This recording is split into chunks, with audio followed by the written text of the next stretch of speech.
Hello guys, welcome back to our channel SSC aspirant Taruna. कैसे हैं आप सब? आई होप आप सब खूब अच्छी तरीके से पढ़ाई कर रहे होंगे। आपकी प्रिपरेशन खूब अच्छी चल रही होगी एंड खूब मेहनत और लगन के साथ आप पढ़ाई कर रहे होंगे। तो चलिए स्टार्ट करते हैं। एक्चुअली इस वीडियो में मैं जो प्रीवियस ईयर क्वेश्चंस होते हैं, चाहे वो आपके आरआरबी के हों, एनटीपीसी के हों, ठीक है, या सीजीएल के हों, उन सब क्वेश्चंस को मैंने यहाँ पर लिया है और विद एक्स्ट्रा इन्फॉर्मेशन उसको एक्सप्लेन करने की कोशिश करी है, ठीक है। क्योंकि एग्जाम्स में हमें मालूम है कि जो क्वेश्चंस होते हैं वो रिपीटेटिव फॉर्म में हमें देखने को मिल जाते हैं, वो क्वेश्चंस रिपीट होते रहते हैं, ठीक है। और उस क्वेश्चन से भी वो डिफरेंट क्वेश्चंस निकाल लेते हैं, ठीक है। वो अभी आपको समझ में आ जाएगा। तो स्टार्ट करते हैं। तो यहाँ पर एक क्वेश्चन पूछा गया है कि which of the following two countries of South America land locked. तो लैंड लॉक को तो कॉन्सेप्ट सबको पता होता है। लैंड लॉक मतलब जिसका कोई भी डायरेक्ट कनेक्शन वाटर से नहीं है या किसी बड़ी वाटर बॉडी से नहीं है। सिंपल सी एक डेफिनेशन समझ लीजिए कि ऐसी कंट्री जिसका कोई डायरेक्ट कांटेक्ट नहीं है किसी वाटर बॉडी से, या तो सी से या ओशन से, तो उसको मैं लैंड लॉक कंट्री बोल दूंगा, ठीक है।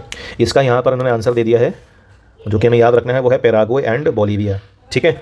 पैराग्वे एंड बोलीविया हमें याद रखना है, ठीक है। अब इसके रिगार्डिंग हम लोग कुछ एक्स्ट्रा इन्फॉर्मेशन भी पढ़ लेते हैं। जैसे सो साउथ अमेरिका है ना, साउथ अमेरिका जो है वो एरिया के टर्म्स में 4th नंबर पर आता है, ठीक है। अगर हम लोग फर्स्ट नंबर की बात करें तो एशिया है, सेकंड नंबर पे हमारा अफ्रीका है, थर्ड नंबर पे नॉर्थ अमेरिका है, चौथे नंबर पे हमारा ये है। अब इसमें जो नंबर ऑफ कंट्रीज़ आपको देखने को मिलेंगे वो 13 कंट्रीज़ देखने को मिलेंगी। एंड एक पॉइंट हमेशा याद रखिएगा, कभी कभी क्या होता है वर्ल्ड मैप में जितनी भी कंट्रीज़ हैं उनके कैपिटल आपसे पूछ लिए जाते हैं, तो आपको वो कैपिटल भी याद होने चाहिए, ठीक है। दूसरी चीज़ में ये पूछ लेगा आपसे कि यहाँ से कौन कौन से लैटिट्यूड्स पास करते हैं। तो यहाँ से 2 लैटिट्यूड पास करते हैं, एक आपका इक्वेटर और दूसरा आपका पास करता है कैप्रिकॉर्न, ठीक है। तो इक्वेटर के लिए एक ट्रिक है जो हमें याद रखनी है, इंग्लैंड क्रिकेट बोर्ड ECB। ई से हमें याद रखना है इक्वाडोर, ठीक है। सी से हमें याद रखना है कोलंबिया एंड बी से हमें याद रखना है ब्राज़ील, ठीक है। तो ये हमारी ट्रिक है, हमें पता होना चाहिए। कैपिटल यहाँ पर मैंने मेंशन कर दी है। इक्वाडोर का जो कैपिटल है वो है क्विटो, कोलंबिया का जो कैपिटल है वो बोगोटा एंड ब्राज़ील का जो कैपिटल है वो है ब्राज़ीलिया, ठीक है। और आगे बढ़ते हैं। अब यहाँ से हम लोग पूछ लिया जाए कि ट्रॉपिक ऑफ कैप्रिकॉर्न कहाँ से पास करता है, तो इसकी ट्रिक है बी कैप, ठीक है। बी से हो जाएगा ब्राज़ील, सी से हो जाएगा चिले, ए से हो जाएगा अर्जेंटीना एंड पी से हो जाएगा पैराग्वे। इसका भी यहाँ पर मैंने कैपिटल मेंशन कर दिया है। चिली का जो कैपिटल है वो है सेंटियागो, अर्जेंटीना का जो कैपिटल है वो है ब्यूनो एरीज एंड पैराग्वे का जो कैपिटल है वो है असम्पशन, ठीक है। अब जो ब्राज़ील है वो एक ऐसी कंट्री है जो कि हर कंट्री से अपनी जो साउथ अमेरिका में जितनी भी कंट्रीज़ हैं सबसे बाउंड्री शेयर करती है एक्सेप्ट 2 कंट्रीज़। तो वो आपको पता होना चाहिए, इक्वाडोर एंड दूसरा है चिली, ठीक है। अब आपको ये पता होना चाहिए जो ब्राज़ील है वो आपका शुगर के लिए भी फेमस है एंड कॉफ़ी के लिए भी फेमस है, ठीक है। तो यहाँ पर एक कॉफ़ी पोर्ट है जिसको largest coffee port of the world बोला जाता है, उस पर भी आपसे कभी कभी प्रश्न पूछ लेता है, तो उसका आंसर आपको याद रखना है सेंटोस, ठीक है। और एक और प्लेस है जो कि कॉफ़ी के लिए काफ़ी फेमस है, वो है साओ पोलो, ठीक है। ये आपको याद रखना है। और यहाँ पर जो आपके कॉफ़ी प्लांटेशंस वाली जगहें होती हैं ब्राज़ील में, उसको फेजेंडास बोला जाता है, ये आपको याद रखना है, ठीक है। ये क्वेश्चन भी आपको बहुत बार देखने को मिल जाएगा। फिर यहाँ का एक लेक आपको याद रखना है, लेक मैराकैबो, जो कि पड़ता है ब्राज़ील में, सॉरी वेनेजुएला में, ठीक है। ये लेक आपको वेनेजुएला में देखने को मिलेगा। और ये फेमस किस लिए है, तो ये फेमस है यहाँ पर पेट्रोल के लिए फेमस है ये, ठीक है। फिर यहाँ पर आपको एंडीज पर्वत देखने को मिल जाएंगे। जो एंडीज पर्वत हैं वो लार्जेस्ट माउंटेन रेंज है। अगर हाईएस्ट पूछा जाए तो वो हिमालयस हैं, लार्जेस्ट पूछा जाए तो वो आपके एंडीज हैं। अब जो एंडीज है ना वो 7 जगहों से पास करते हैं। वो 7 जगहों के आपसे नाम पूछ सकता है। एक तो हो गया अर्जेंटीना, बोलीविया, चिले, कोलंबिया, इक्वाडोर, पेरू और वेनेजुएला, ये आपसे पूछ लेगा। फिर आपसे पूछ लेगा यहाँ की हाईएस्ट पीक कौन सी है, तो यहाँ की हाईएस्ट पीक जो है वो है माउंट एकनगुआ, जो कि पड़ती है अर्जेंटीना में, ठीक है। फिर 1-2 चीज़ें और आपको याद कर लेनी है, एक माउंट कोटापैक्सी भी है जो कि इक्वाडोर में पड़ता है, ठीक है। और इक्वाडोर की सबसे हाईएस्ट पीक जो है वो है चिम्बोराजो। ये दोनों जो पीक्स हैं, ये दोनों जो माउंटेन्स हैं, ये कैसे हैं, वॉल्केनिक हैं, जिसमें से जो चिम्बोराजो है उसमें फ़िलहाल कोई भी इरप्शंस नहीं हो रहे हैं, लेकिन जो कोटापैक्सी है उसमें वॉल्केनिक इरप्शंस होते रहते हैं। फिर इक्वाडोर में हमें एक आइलैंड देखने को मिलता है जिसका नाम है गैलापागोस आइलैंड। यहाँ पर आपने डार्विन की थ्योरी नाम सुनी होगी। डार्विन ने यहाँ पर रिसर्च अपनी कंडक्ट करी थी। ये भी आपसे पूछ लेता है कौन से आइलैंड पर डार्विन ने अपनी जो रिसर्च है वो कंडक्ट करी थी। वन ऑफ द प्लेस जो थी वो थी आपकी गैलापागोस आइलैंड। गैलापागोस आइलैंड आपसे पूछ लेता है। तो ये तो चीज़ें हो गई इसके रिगार्डिंग, ठीक। अब आता है बोलीविया, जिसको हम लोगों ने पढ़ा। बोलीविया का जो कैपिटल है वो है लापास एंड इससे रिलेटेड आपको फैक्ट याद रखना है, ठीक है, कि यहाँ का जो लापास है it is the highest administrative capital of the world है, सबसे ऊंचाई पर है। चिले में आपको एक डेजर्ट देखने को मिले जो कि एटाकामा डेजर्ट है, जो कि ड्राइएस्ट डेजर्ट है। यहाँ पर आपको नाइट्रेट्स के डिपॉजिट्स काफ़ी देखने को मिल जाएंगे, ठीक है।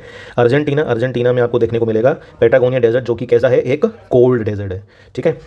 तो इस तरीके से जब हम लोग क्वेश्चन प्रैक्टिस करते हैं ना, तो क्या होता है, प्रीवियस ईयर क्वेश्चंस भी हमारे होते रहते हैं और जो भी एक्स्ट्रा इन्फॉर्मेशन होती है वो हमारी कैसे हो जाती है, इसमें रिवाइज हो जाती है, ठीक है। अब साउथ अमेरिका से रिलेटेड जो भी क्वेश्चंस बन सकते थे वो बन गए, ठीक है। फॉर एग्जांपल मैंने ये बता दिया कि ऐसे ऐसे क्वेश्चंस बन गए, ठीक है। तो ये चीज़ हमको याद रखनी है। अब नेक्स्ट क्वेश्चन पर आते हैं।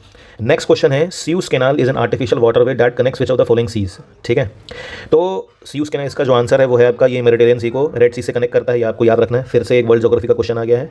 अब इससे रिलेटेड आपको एक फैक्ट याद रखना है, ठीक है, कि ये आपसे भी पूछ सकता है कि ये बताइए जो सियूज कैनाल है ये कब खोला गया था। 1869 में खोला गया था, ये एनसीईआरटी का फैक्ट है।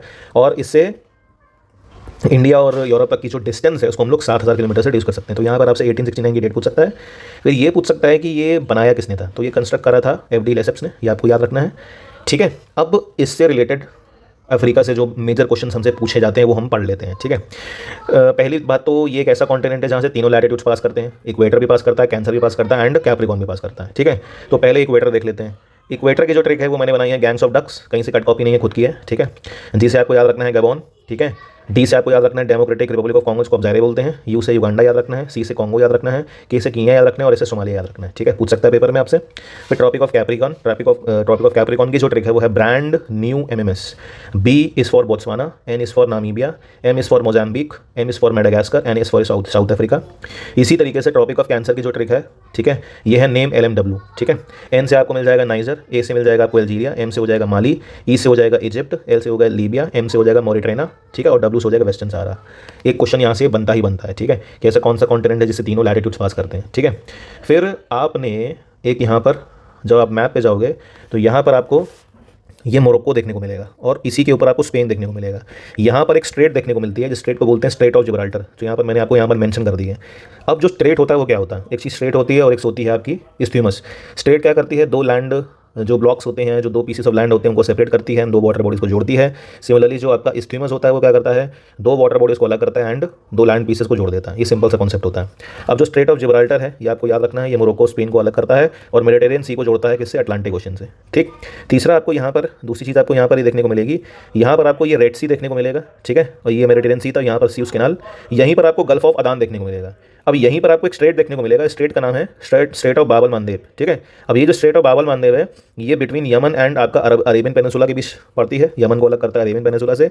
और ये जोड़ता किसको है, तो ये जोड़ता है आपका एक तरीके से रेड सी को गल्फ ऑफ अदान से जोड़ देता है। तो यहाँ पर आपको ये चीज़ देखने को मिल जाएगी, ठीक है। आगे बढ़ते हैं। अब यहाँ पर एक क्वेश्चन आपको और देखने को मिलता है कि हॉर्न ऑफ अफ्रीका किसको बोलते हैं, तो देखिए ये हॉर्न बन रहा होता है, ठीक है। अब इसमें कंट्रीज़ पूछ लेगा कौन कौन सी कंट्रीज़ को हॉर्न ऑफ अफ्रीका बोलते हैं, तो उसकी भी ट्रिक है सीड। एस से हो जाता है सोमालिया, ई से हो जाता है इथोपिया, फिर ई से इरिट्रिया एंड डी से जिबूती, ठीक है। तो मेरे कहने का मतलब ये है, अब आपसे ये भी पूछ सकता है कि ये बताइए जो साउथ अफ्रीका उसमें कंट्रीज़ कितनी है, कैपिटल्स पूछ सकता है, ठीक है, कौन सी लैंडलॉक कंट्री है, कौन सी लैंडलॉक कंट्री नहीं है। तो मैं आपको बस एक विजन दे सकता हूँ कि आप ऐसे ऐसे क्वेश्चंस अपने हिसाब से बना सकते हो, और जितना आप खुद स्टडी करोगे और क्वेश्चंस बनाने की कोशिश करोगे ना भाई, सीरियसली बताऊंगा जीएस आपको बहुत प्यारी लगने लग जाएगी, ठीक है, बहुत अच्छी लगने लग जाएगी, ठीक है। तो ये सब चीज़ें आपको पता होनी चाहिए, ठीक है। फिर ये भी पूछ सकता है आपसे कि जो अफ्रीका कॉन्टिनेंट है उसके आसपास कौन से ओशियंस हैं, ठीक है, कितनी कंट्रीज़ हैं, कैपिटल्स हैं। तो ये सब चीज़ें मतलब क्या है कि प्रीवियस ईयर क्वेश्चन से जब आप ये सब चीज़ें सॉल्व करोगे ना और ये सब चीज़ें खुद से बनाने की कोशिश करोगे तो it is going to help you very well, ठीक है। आगे बढ़ते हैं। फिर है एक क्वेश्चन आता है, हिस्ट्री का क्वेश्चन है कि who said freedom is my birth right and I shall have it. तो सबको पता है ये बोला है बाल गंगाधर तिलक ने। अब आपसे क्या है, अब आपको बाल गंगाधर तिलक से रिलेटेड सब कुछ फैक्ट्स पता होने चाहिए। तो आपको मालूम होगा कांग्रेस में दो गुट थे, एक थे मुलायम दल, एक था गरम दल। जो गरम दल था उसको हम लोग एक्सट्रीमिस्ट बोलते थे, और जो बाल गंगाधर तिलक थे वो एक्सट्रीमिस्ट से ही बिलोंग करते थे। एक्सट्रीमिस्ट के 3 नेता आपको काफ़ी फेमस देखने को मिलेंगे, लाल बाल पाल, लाला लाजपत राय एंड बाल गंगाधर तिलक एंड बिपिन चंद्र पाल। और बिंदु घोष भी थे, लेकिन आपको लाल बाल पाल का ट्रायो सुनने को मिलता है, ठीक है।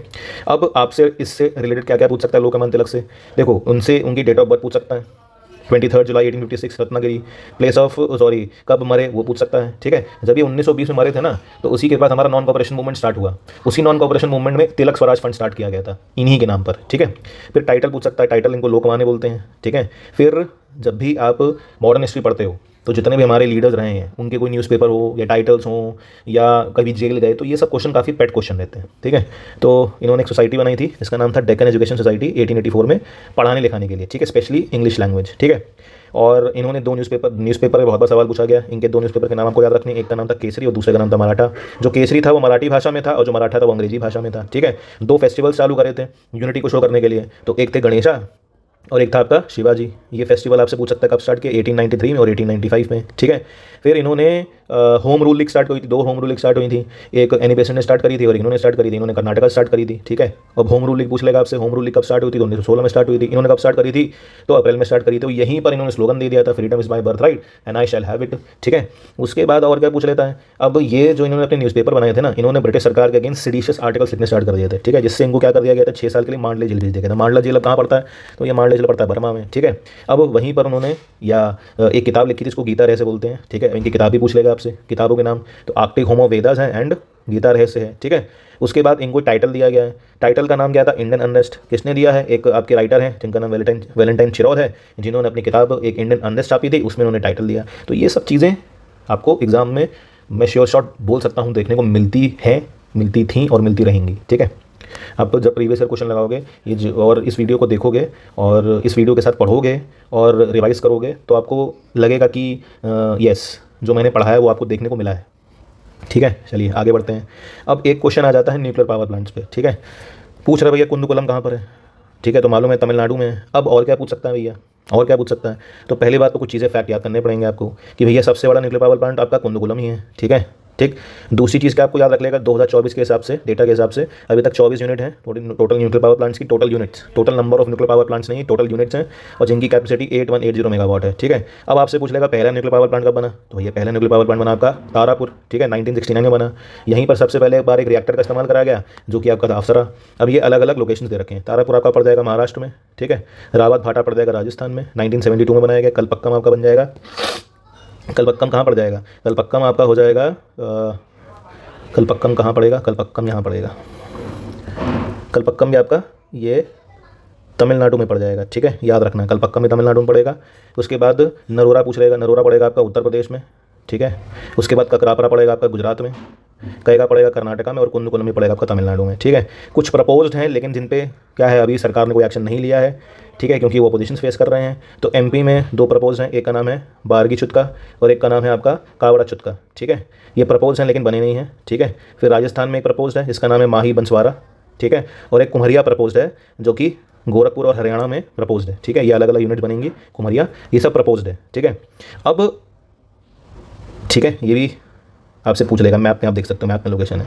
अब जो मेन चीज़ है ना वो ये है कि भैया न्यूक्लियर एनर्जी जो प्लांट है वो किस प्रिंसिपल पे काम करते हैं। तो मुझे कमेंट बॉक्स में बताइएगा कि जो न्यूक्लियर पावर प्लांट्स होते हैं वो किस प्रिंसिपल पे काम करते हैं, ठीक है, बताइएगा। फिर यहाँ से अब फैक्चुअल वाली चीज़ जो है पेपर में पूछ ली जाएगी, वो क्या पूछ ली जाएगी, भैया बनाते कैसे हो? तो भैया यूरेनियम का इस्तेमाल करता हूँ और थोरियम का इस्तेमाल करता हूँ, ठीक है, अच्छी बात है। मिलता कहाँ पर है भैया? तो झारखंड में देखने को मिलता है और अरावली रेंज के पास देखने को मिलेगा मुझे, ठीक है। अब ये क्वेश्चन आपको पेपर में बहुत बार देखने को मिलेगा कि जो मोनाजाइट सैंड मिलती है वो कहाँ पर मिलती है? केरला मिलती है, और वो किस में रिच होती है? 50 बार ये क्वेश्चन देखने को मिल जाएगा आपको। तो आगे बढ़ते हैं, ठीक है। अब एक संस्था है, इसका नाम है IAEA है, इसका नाम है इंटरनेशनल एटॉमिक एनर्जी एजेंसी। अब ये भी पूछ सकता है आपसे क्योंकि ये एटॉमिक एनर्जी संबंधित है, पूछ लेगा भैया कब बनी, तो 29 जुलाई 1957 में बनी। हेडक्वार्टर कहाँ पर है? वियना में है, ठीक है। फंक्शन क्या है? फंक्शन ये है कि भैया जो न्यूक्लियर टेक्नोलॉजी इस्तेमाल कर रहे हैं वो पीसफुल तरीके से करें, ठीक है। 2024 तक इसके 180 मेंबर हैं। भारत इसका मेंबर का बना तो 16 जुलाई 1957 में बना, ठीक है। अब आपको ये भी मालूम है कि न्यूक्लियर पावर हमारे टेस्ट भी करे गए। तो पहला जो टेस्ट करा गया वो 18 मई 1974 में करा गया, इंदिरा गांधी के टाइम पर करा गया। इसका पोखरन 1 कहते हैं इसको। कहाँ करा गया? पोखरन में करा गया। इसका कोड पूछ लेगा आपसे, स्माइलिंग बुद्धा, बहुत बार पेपर में देखने को मिलेगा। दूसरा करा गया पोखरन 2 बोलते हैं, वो कब करा गया? 1988 में करा गया। इसमें 5 अंडरग्राउंड टेस्ट करे गए, ठीक है। ये जो टेस्ट करे गए थे ये वही है, उसको प्रधानमंत्री अटल बिहारी वाजपेयी थे। ईयर आपसे जरूर पूछ लेगा। कोड पूछ लेगा, कोड क्या था? ऑपरेशन शक्ति था, ठीक है। अब किसकी मदद से करे थे? बार की मदद से और DRDO की मदद से। तो बार का फुल फॉर्म सब जानते हैं, Bhabha atomic research centre. DRDO को फुल फॉर्म सब जानते हैं, defence and research development organisation. अब ये पढ़ा तो इनकी डेट भी पढ़ लो, कब बने? तो ये 1954 में बना, 1958 में बना। तो चीज़ें जब कनेक्टिंग करके पढ़ोगे ना भाई सब पेपर निकलेगा, सब कुछ निकलेगा, ठीक है। अब आते हैं हम लोग क्वेश्चन पे। अब वो ये बोल रहा है कि इनमें से बताइए नदी कौन सी ट्रिब्यूटरी नहीं है कृष्णा की? नहीं है, कभी भी क्वेश्चन पढ़िए तो नहीं है देख लीजिएगा, ठीक है। यहाँ पर उन्होंने बता दिया आंसर है मंजीरा। मंजीरा जो है वो आपकी गोदावरी की ट्रिब्यूटरी, याद रखिएगा। अब कृष्णा से रिलेटेड क्या क्या याद रखना है? तो जब भी कोई नदी पढ़ो ना तो भैया नदी में सबसे पहली बात चीज़ पढ़ लिया करो भैया कि उसका ओरिजिन कहाँ से हो रहा है, ठीक है। उसके बाद कैसी रिवर है, गंगा जैसे हिमालयन रिवर है या पेनिनसुलर रिवर है, ये पूछ लेगा। लेंथ पता होनी चाहिए, माउथ पता होना चाहिए। माउथ का मतलब रिवर अंत कहाँ पर हो रही है। ट्रिब्यूटरीज मतलब सहायक नदियाँ। ड्रेनेज बेसिन कहाँ कहाँ मतलब पानी बह रहा है। डेल्टा बनाती है, एस्चुरी बनाती है, ठीक है, ये भी पता होना चाहिए। फिर वाटरफॉल अगर हो तो वो देख लो। ईस्ट फ्लोइंग है कि वेस्ट फ्लोइंग है ये देख लो, और उस पर कोई प्रोजेक्ट हो तो देख लो, खत्म। ठीक है। अब ये निकलती कहाँ से ओरिजिन, इसका ओरिजिन होता है महाबलेश्वर के पास से। माउथ इसका बे ऑफ बंगाल है, ठीक है। ये कैसी रिवर है, पेनिनसुलर रिवर है, ठीक है। पेनिनसुलर रिवर जो होती हैं उनका जो कोर्स होता है वो छोटा होता है, उसके बाद पानी में सीजनल होता है। ये सब डिफरेंस आपको पता होगा, क्योंकि यहाँ की जितनी भी नदियाँ होती हैं पेनिनसुलर नदियाँ, वो डिपेंड करती हैं रेन फॉल पे, ठीक है। अब ये ईस्ट फ्लोइंग रिवर है और ये डेल्टा बनाती है। अब जब पेनिनसुलर रिवर्स है ना, वो भी दो प्रकार की हैं, एक वेस्ट फ्लोइंग है और एक ईस्ट फ्लोइंग है। वेस्ट फ्लोइंग हमेशा एस्चुरी बनाएंगे, याद रखिएगा, और जो ईस्ट फ्लोइंग है वो हमेशा डेल्टा बनाएंगे, ठीक है। अब इसकी ट्रिब्यूटरीज देख लेते हैं। ट्रिब्यूटरीज की, ठीक है। बी के जी एमक्यूटी, बी से भीमा, के से कोयना, जी से घाटप्रभा, एम से मूसी मुनेरू मालाप्रभा और टी से तुंगभद्रा, ठीक है। तुंगभद्रा नदी पर जो वाटरफॉल है उसको हम्फी वाटरफॉल बोलते हैं। अब इसकी लंबाई पूछ लें तो 1400 किलोमीटर है। ड्रेनेज बेसिन पूछ लें तो भैया कर्नाटका, आंध्र प्रदेश और महाराष्ट्र, ठीक है। तो ये काम से याद रखना आपको कि प्रोजेक्ट कौन कौन से हैं। तो जो इंपॉर्टेंट प्रोजेक्ट है वो आपको पता होने चाहिए। एक श्री सेलम प्रोजेक्ट है, एक नागार्जुन सागर है, एक अलमट्टी है, एक कोयना और एक तुंगभद्रा है। तो ये प्रोजेक्ट पता होने चाहिए, ठीक है। कमेंट बॉक्स में इनके स्टेट मुझे ज़रूर बताइएगा, ठीक है। उसके बाद वाटरफॉल पूछ ले तो भैया वाटरफॉल कौन कौन से हैं। तो एक है गोकक, एक है कलहटी, एक है आपका तीर्थम और एक है आपका मनी कैधारा, ठीक है। ये सारे के सारे वाटरफॉल कहाँ पर देखने को मिलेंगे आपको, कर्नाटका में देखने को मिलेंगे। डेल्टा कहाँ पर बनाता है, तो डेल्टा बनाता है आपका आंध्र प्रदेश में, और एक सिटी बनी है विजयवाड़ा जो कि इसी के डेल्टा पर लोकेटेड है, ठीक है। आगे बढ़ते हैं, ठीक है। क्वेश्चन साइंस का है।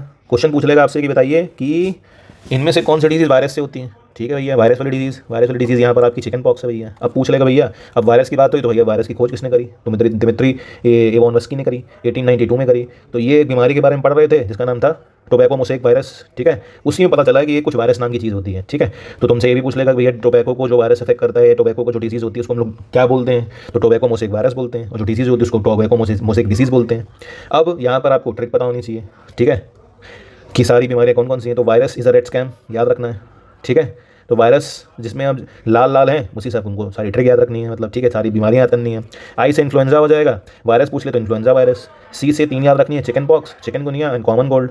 कॉमन कोल्ड के लिए राइनो वायरस होता है रिस्पॉन्सिबल, इसके लिए चिक वायरस होता है, इसके लिए क्या होता है, वेरिसेला वायरस होता है, ठीक है। फिर गए रेड में, आर से रेबीज़ हो गया, रुबेला हो गया, ठीक है। उसके बाद ई से आपका एंसिफिलाइटिस हो गया, डी से आपका डेंगू हो गया। ये सब वायरस लिखे हुए आप देख सकते हैं, ठीक है। उसके बाद आपका एस से आपको याद रखना स्मॉल पॉक्स होता है, पी से आपको याद रखना पोलियो होता है, ए से आपको याद रखना एड्स होता है, एम से आपका मम्स हो जाएगा और मीजल्स हो जाएगा। एड्स के लिए आपको मालूम है HIV रिस्पॉन्सिबल होता है, एड्स को टेस्ट करने के लिए टेस्ट होता है, इसको हम एलिसा बोलते हैं। एलिसा का फुल फॉर्म क्या होता है, एंजाइम लिंक्ड इम्यूनोसॉर्बेंट ऐसे, ठीक है। और एक आध बीमारी आपको और याद रख लेनी है जो कि हेपेटाइटिस, ठीक है। तो आज के लिए हम लोग इतनी ही चीज़ें रखेंगे। आई होप आपको चीज़ें समझ में आएंगी, और ये इनिशिएटिव मैंने स्टार्ट किया है और ये कंटिन्यू रहेगा, ठीक है। आपको देखिए एक्चुअली ये वीडियोस डिले हो सकती हैं, लेकिन वीडियोस रेगुलरली आएंगी। कुछ टाइम लग सकता है क्योंकि ये सब चीज़ें बनाने में टाइम लगता ही लगता है। और अगर आपको वीडियो अच्छी लगी हो तो प्लीज़ चैनल को सब्सक्राइब करें, अपने दोस्तों के साथ शेयर करें और लाइक करें, ठीक है। तब तक के लिए हैव अ ग्रेट डे। खूब एनर्जी के साथ पढ़िए and bye bye, have a great day.